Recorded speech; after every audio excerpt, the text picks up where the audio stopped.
تاریخ کے صفحات پر کچھ ایسی داستانیں درج ہیں جو نہ صرف حیرت انگیز ہیں بلکہ ہمارے لیے سبق آموز بھی ہیں۔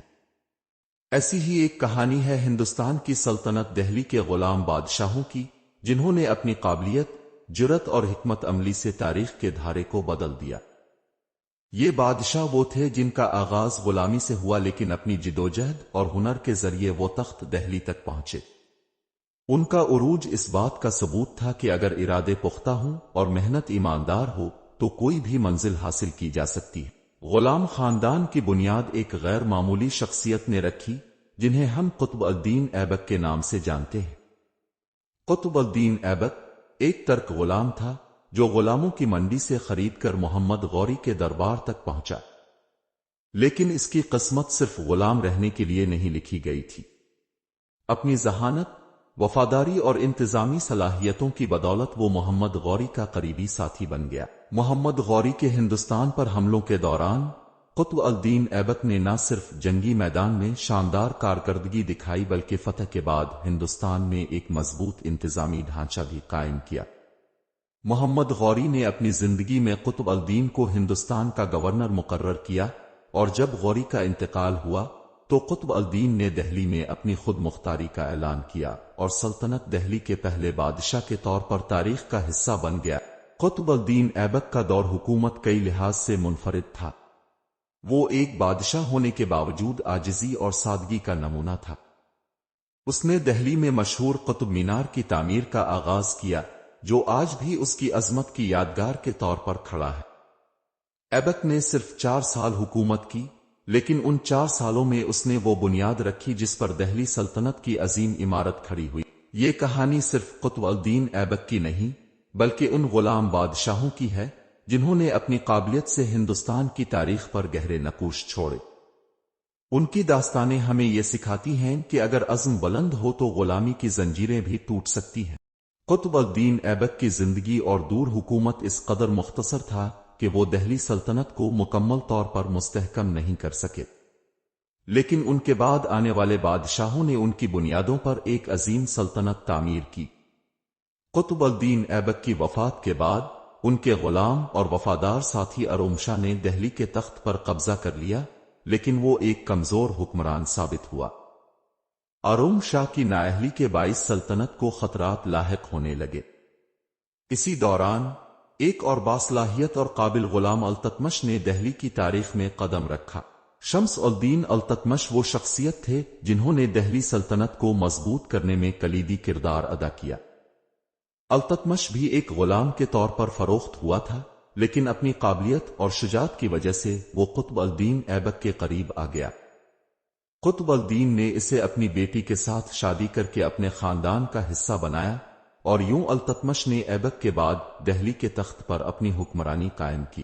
التتمش کے دور حکومت میں دہلی سلطنت نے نہ صرف سیاسی استحکام حاصل کیا بلکہ اس نے اس خطے کو بین الاقوامی سطح پر ایک مضبوط ریاست کے طور پر متعارف کرایا۔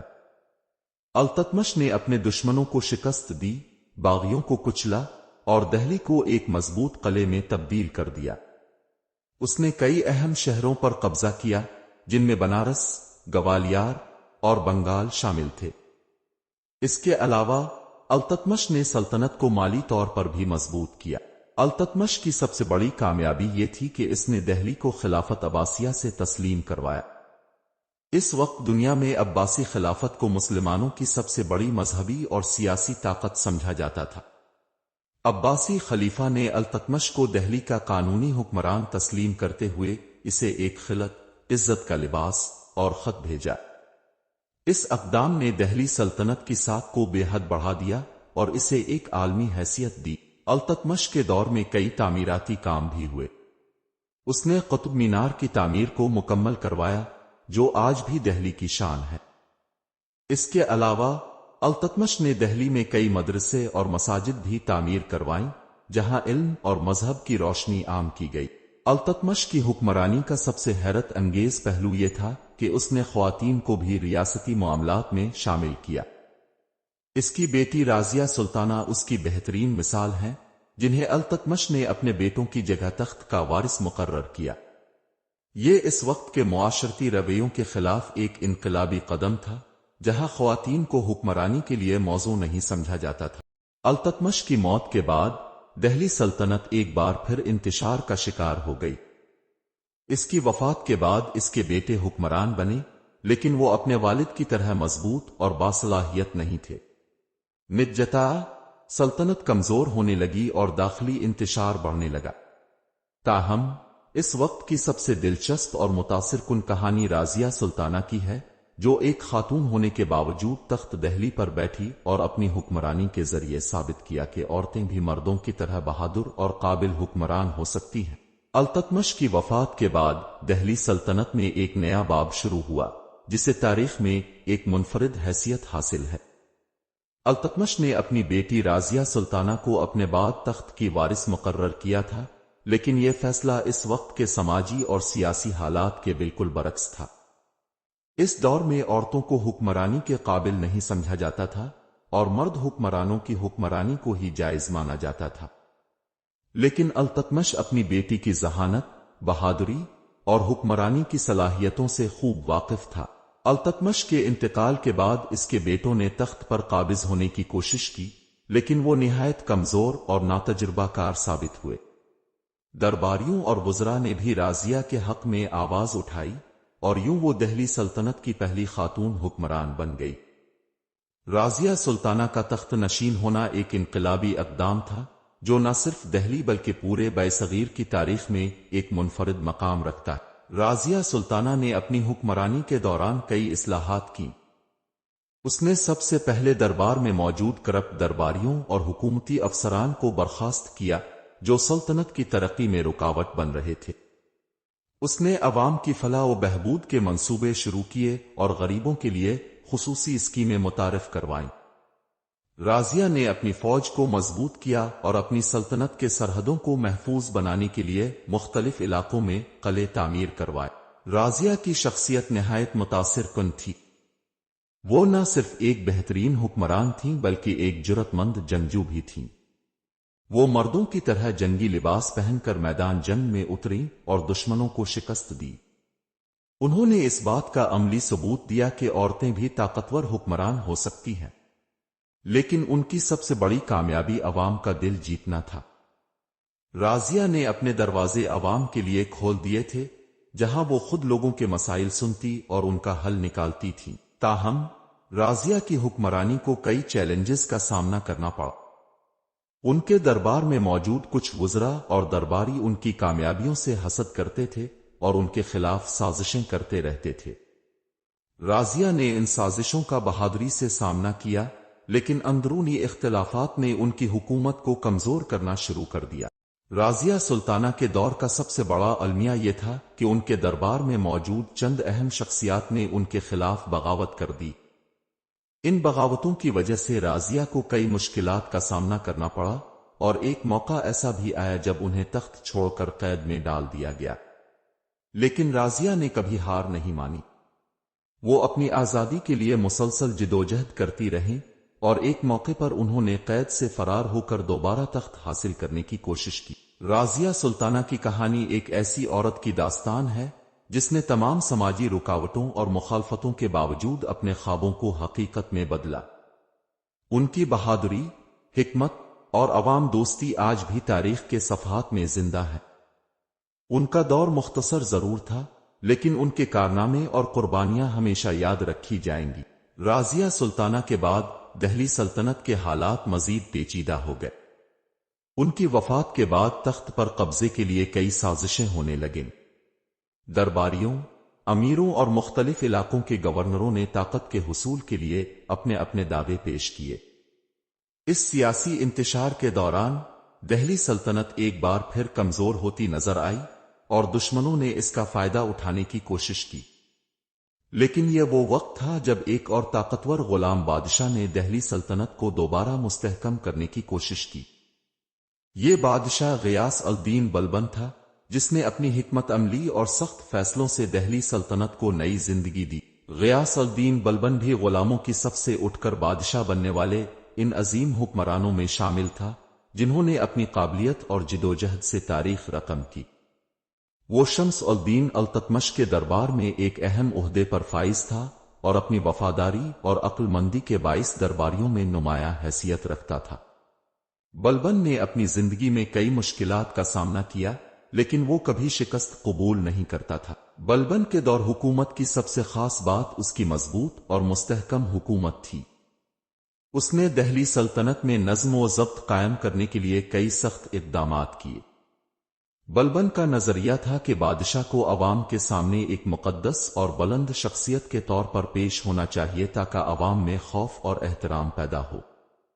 اس نے اپنے دربار میں سخت پروٹوکول نافذ کیے اور بادشاہی وقار کو بڑھانے کے لیے کئی اصلاحات کی۔ بلبن نے سلطنت کے اندرونی معاملات کو بہتر بنانے کے ساتھ ساتھ بیرونی خطرات سے بھی نمٹنے کی حکمت عملی تیار کی۔ اس وقت دہلی سلطنت کو منگول حملوں کا خطرہ لاحق تھا، جو شمالی ہندوستان پر قبضے کے خواب دیکھ رہے تھے۔ بلبن نے ایک مضبوط فوج تیار کی اور دہلی کے سرحدی علاقوں پر قلعے تعمیر کروائے تاکہ منگولوں کے حملوں کو روکا جا سکے۔ اس کی قیادت میں دہلی کی فوج نے کئی منگول حملوں کو ناکام بنایا، اور بلبن نے اپنی بہادری اور جنگی حکمت عملی سے سلطنت کے دشمنوں کو سبق سکھایا۔ بلبن کے دور میں سلطنت دہلی میں انصاف کا نظام بھی خاصا مضبوط ہوا۔ وہ خود ہر معاملے کی نگرانی کرتا اور اس بات کو یقینی بناتا کہ عدل و انصاف کے تمام اصولوں پر عمل کیا جائے۔ اس کے عدالتی نظام میں غریب اور امیر کے درمیان کوئی فرق نہیں رکھا جاتا تھا اور ہر فرد کو انصاف فراہم کیا جاتا تھا۔ بلبن کی شخصیت کا ایک اور اہم پہلو اس کی سادگی اور محنت تھی۔ وہ بادشاہ ہونے کے باوجود اپنی ذمہ داریوں سے کبھی غافل نہیں ہوا۔ وہ روزانہ عوام کے مسائل سنتا اور ان کے حل کے لیے فوری اقدامات کرتا۔ اس کے علاوہ بلبن نے دہلی سلطنت میں زراعت، تجارت اور تعلیم کے شعبوں کو بھی ترقی دی۔ اس کے دور میں کئی مدرسے اور تعلیمی ادارے قائم کیے گئے جہاں علم کی روشنی عام ہوئی۔ بلبن کا سب سے بڑا کارنامہ دہلی سلطنت کی بکھری ہوئی طاقت کو ایک بار پھر متحد کرنا تھا۔ اس نے اپنی حکمت عملی، سختی اور دیانتداری سے نہ صرف سلطنت کو مستحکم کیا بلکہ آنے والے حکمرانوں کے لیے ایک مضبوط بنیاد فراہم کی۔ بلبن کے دور حکومت کو دہلی سلطنت کی تاریخ میں ایک اہم مقام حاصل ہے اور اس کی خدمات ہمیشہ یاد رکھی جائیں گی۔ غیاث الدین بلبن کی وفات کے بعد دہلی سلطنت ایک بار پھر بحران کا شکار ہو گئی۔ بلبن نے اپنی حکمت عملی اور طاقتور قیادت سے سلطنت کو استحکام دیا تھا، لیکن ان کے جانشین اتنے مضبوط اور قابل ثابت نہ ہو سکے۔ بلبن کے بعد ان کے بیٹے معز الدین کیقباد تخت پر بیٹھے، لیکن ان کی حکمرانی نہایت کمزور اور غیر مؤثر ثابت ہوئی۔ معز الدین کیقباد نوجوان اور عیش و عشرت کے دلدادہ تھے، جس کی وجہ سے سلطنت میں بدانتظامی اور انتشار پھیلنے لگا۔ کیقباد کے دور میں درباری سازشوں کا زور بڑھ گیا۔ امیر اور وزراء اپنے ذاتی مفادات کے لیے سلطنت کو نقصان پہنچانے لگے۔ اس دور میں نہ صرف دہلی کے اندرونی حالات خراب ہوئے بلکہ بیرونی خطرات بھی بڑھ گئے۔ اس موقع پر دہلی سلطنت کو ایک ایسی قیادت کی ضرورت تھی جو ان مسائل کو حل کر سکے اور سلطنت کو دوبارہ مضبوط بنا سکے۔ ایسے میں دہلی سلطنت کی تاریخ میں ایک اور اہم شخصیت کا ظہور ہوا جو جلال الدین خلجی کے نام سے مشہور ہے۔ جلال الدین خلجی نے نہ صرف دہلی کے تخت کو سنبھالا بلکہ ایک نئے عہد کا آغاز کیا۔ وہ خلجی خاندان کے بانی تھے اور ان کی حکمرانی نے دہلی سلطنت کو ایک نئی شناخت دی۔ جلال الدین خلجی ایک انتہائی سمجھدار اور تجربہ کار حکمران تھے جنہوں نے اپنے دور حکومت میں کئی اصلاحات کی۔ جلال الدین خلجی کا تعلق ایک ایسے خاندان سے تھا جو نسلانہ ترک نہ تھا، لیکن ان کی شجاعت اور حکمت عملی کی بدولت وہ دہلی سلطنت کے تخت تک پہنچے۔ ان کی حکمرانی کا سب سے منفرد پہلو ان کی عوام دوستی اور دریا دلی تھی۔ انہوں نے عوام کے دل جیتنے کے لیے کئی فلاحی منصوبے شروع کیے اور غریبوں کے لیے امداد کا نظام قائم کیا۔ خلجی خاندان کے قیام کے ساتھ ہی دہلی سلطنت میں ایک نیا نظام متعارف کروایا گیا۔ جلال الدین خلجی نے دربار کے قوانین کو آسان بنایا اور بادشاہی پروٹوکول کو نرم کر دیا۔ وہ خود عوام کے درمیان جا کر ان کے مسائل سنتے اور ان کا حل نکالتے۔ ان کے اس عمل نے انہیں عوام میں بے حد مقبول بنا دیا۔ تاہم جلال الدین خلجی کو اپنے دور حکومت میں کئی چیلنجز کا سامنا کرنا پڑا۔ ان کے خلاف کئی بغاوتیں ہوئیں، لیکن وہ اپنی دانشمندی اور حکمت عملی سے ان تمام بغاوتوں کو کچلنے میں کامیاب رہے۔ ان کے دور میں دہلی سلطنت نے کئی اہم فتوحات حاصل کیں اور سلطنت کی سرحدوں کو مزید وسعت دی گئی۔ جلال الدین خلجی کے بعد ان کے بھتیجے علاء الدین خلجی دہلی کے تخت پر بیٹھے، جو دہلی سلطنت کے سب سے مشہور اور طاقتور حکمرانوں میں سے ایک تھے۔ علاء الدین خلجی کے دور حکومت کو دہلی سلطنت کا سنہری دور کہا جاتا ہے۔ انہوں نے نہ صرف سلطنت کو مضبوط کیا بلکہ ہندوستان کی تاریخ میں کئی ناقابل فراموش کارنامے سر انجام دیے۔ علاء الدین خلجی کی حکمرانی کا ذکر اگلے حصے میں تفصیل سے کیا جائے گا، جہاں ان کی فتوحات، اصلاحات اور جنگی حکمت عملیوں کا جائزہ لیا جائے گا۔ ان کا دور دہلی سلطنت کی طاقت اور عظمت کی بہترین مثال ہے، جو ہمیشہ تاریخ میں یاد رکھا جائے گا۔ علاء الدین خلجی کا دور حکومت دہلی سلطنت کی تاریخ میں ایک غیر معمولی حیثیت رکھتا ہے۔ وہ نہ صرف ایک عظیم حکمران تھے بلکہ ایک ماہر جنگجو، شاندار منتظم اور دور اندیش سیاستدان بھی تھے۔ ان کی حکمرانی نے دہلی سلطنت کو ایک نئی بلندی پر پہنچایا اور اسے نہ صرف اندرونی بلکہ بیرونی خطرات سے بھی محفوظ رکھا۔ علاء الدین خلجی نے تخت سنبھالتے ہی کئی اہم اقدامات کیے۔ ان کا سب سے پہلا اور بڑا چیلنج دہلی کے دربار میں موجود سازشی عناصر کا خاتمہ تھا۔ انہوں نے اپنی حکومت کو مستحکم کرنے کے لیے تمام مخالفین کو کچلا اور ایک مضبوط مرکزی حکومت قائم کی۔ علاء الدین کا ماننا تھا کہ سلطنت کی کامیابی کے لیے ایک منظم اور طاقتور حکومتی نظام ضروری ہے۔ ان کے دور کی سب سے بڑی کامیابیوں میں چتور گڑھ کی فتح شامل ہے۔ علاء الدین خلجی نے راجپوت حکمرانوں کے خلاف کامیاب مہمات چلائیں اور شمالی ہندوستان کے کئی اہم قلعوں پر قبضہ کیا۔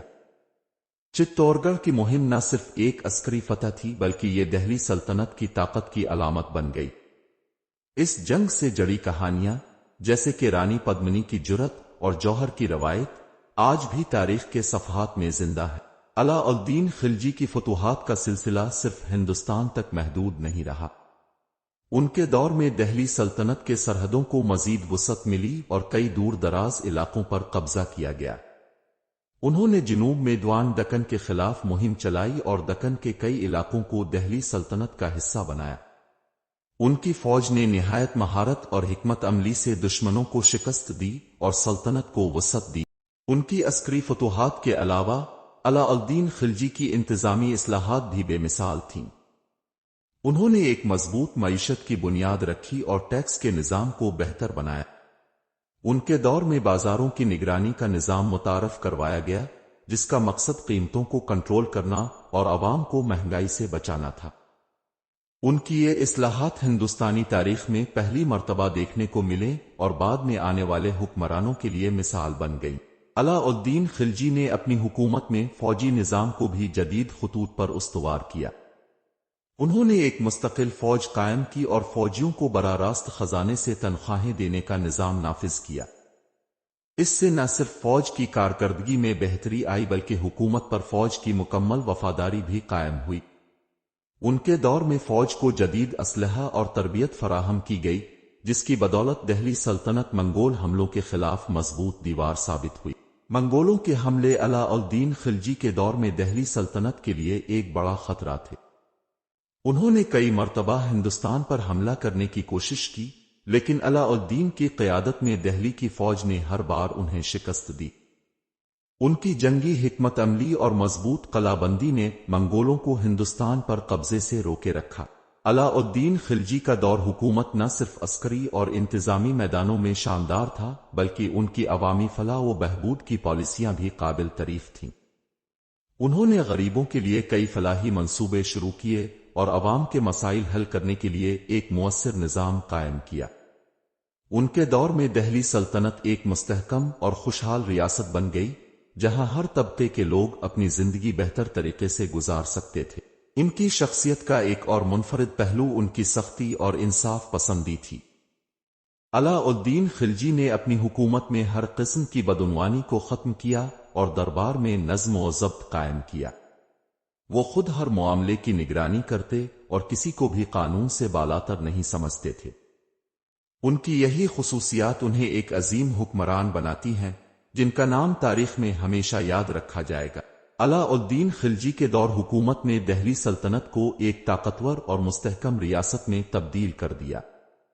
ان کی فتوحات، اصلاحات اور حکمت عملیوں نے نہ صرف دہلی بلکہ پورے ہندوستان کی تاریخ پر گہرے اثرات ڈالے۔ ان کا دور واقعی دہلی سلطنت کا سنہری دور تھا، جو آنے والے حکمرانوں کے لیے ایک مشعل راہ بن گیا۔ علاء الدین خلجی کی وفات کے بعد دہلی سلطنت ایک بار پھر غیر یقینی حالات کا شکار ہو گئی۔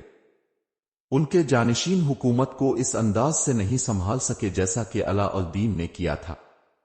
ان کے بعد تخت پر بیٹھنے والے حکمران نہایت کمزور اور نااہل ثابت ہوئے، جس کی وجہ سے سلطنت میں اندرونی اختلافات اور بیرونی خطرات بڑھنے لگے۔ علاء الدین کے بعد ان کے وزیر ملک کافور نے تخت پر قبضہ کرنے کی کوشش کی۔ ملک کافور نہایت چالاک اور سازشی شخصیت کے مالک تھے اور انہوں نے تخت تک پہنچنے کے لیے کئی دشمنیاں مول لے، لیکن ان کی یہ کوشش زیادہ دیر تک کامیاب نہ ہو سکی اور جلد ہی وہ قتل کر دیے گئے۔ اس کے بعد دہلی سلطنت کے تخت پر علاء الدین کے بیٹے بیٹھے، مگر ان کی حکمرانی نہایت کمزور رہی۔ اس سیاسی انتشار کے دوران دہلی سلطنت کے مختلف علاقوں میں خود مختاری کے رجحانات بڑھنے لگے۔ کئی گورنروں نے خود کو آزاد حکمران قرار دے دیا اور مرکز کے کنٹرول کو مسترد کر دیا۔ یہ دہلی سلطنت کے لیے ایک نہایت مشکل وقت تھا۔ اندرونی مسائل کے ساتھ ساتھ بیرونی خطرات بھی بڑھنے لگے، خاص طور پر منگول حملوں کا خطرہ دوبارہ سر اٹھانے لگا۔ ایسے میں دہلی سلطنت کو ایک مضبوط قیادت کی ضرورت تھی جو ان مسائل کو حل کر سکے اور سلطنت کو دوبارہ متحد کر سکے۔ یہ وقت غیاث الدین تغلق کے ظہور کا تھا۔ تغلق خاندان کے قیام کے ساتھ ہی دہلی سلطنت میں ایک نئی طاقت کا آغاز ہوا۔ غیاث الدین تغلق نے نہایت مہارت سے سلطنت کے بکھرے ہوئے حصوں کو دوبارہ متحد کیا اور ایک مضبوط حکومت قائم کی۔ غیاث الدین تغلق کے دور میں سلطنت کو دوبارہ استحکام ملا۔ انہوں نے اپنے دور حکومت میں کئی اصلاحات کیں اور سلطنت کے مختلف حصوں میں اپنے کنٹرول کو مضبوط کیا۔ ان کے بعد محمد بن تغلق نے دہلی سلطنت کی قیادت سنبھالی، جو اپنے منفرد خیالات اور غیر معمولی پالیسیوں کی وجہ سے مشہور ہے۔ محمد بن تغلق کے دور حکومت میں دہلی سلطنت نے کئی اہم تجربات کیے، لیکن ان کی کئی پالیسیاں ناکامی کا شکار ہوئیں، جن کی وجہ سے سلطنت کو نقصان بھی پہنچا۔ اس کے بعد آنے والے حکمرانوں نے دہلی سلطنت کو قائم رکھنے کی بھرپور کوشش کی، لیکن وقت کے ساتھ ساتھ سلطنت کی طاقت کمزور پڑتی گئی۔ آخر کار سلطنت دہلی کے زوال کا وقت آیا جب مغل بادشاہ بابر نے ہندوستان پر حملہ کیا اور پانی پت کی پہلی جنگ میں دہلی کے حکمران ابراہیم لودھی کو شکست دے کر مغلیہ سلطنت کی بنیاد رکھی۔ غلام بادشاہوں کی یہ تاریخ نہ صرف طاقت، حکمت عملی اور فتوحات کی کہانی ہے، بلکہ اس میں انسانی کمزوریوں، سازشوں اور اندرونی اختلافات کا بھی ذکر ملتا ہے۔ دہلی سلطنت کے ان حکمرانوں نے نہایت کٹھن حالات میں اپنی حکومت کو قائم رکھا اور ہندوستان کی تاریخ پر گہرے نقوش چھوڑے۔ ان کی کہانی آج بھی ہمیں سیاست، قیادت اور حکمرانی کے اہم سبق سکھاتی ہے۔ اگر آپ کو یہ کہانی پسند آئی ہو تو لائک، شیئر اور سبسکرائب ضرور کریں۔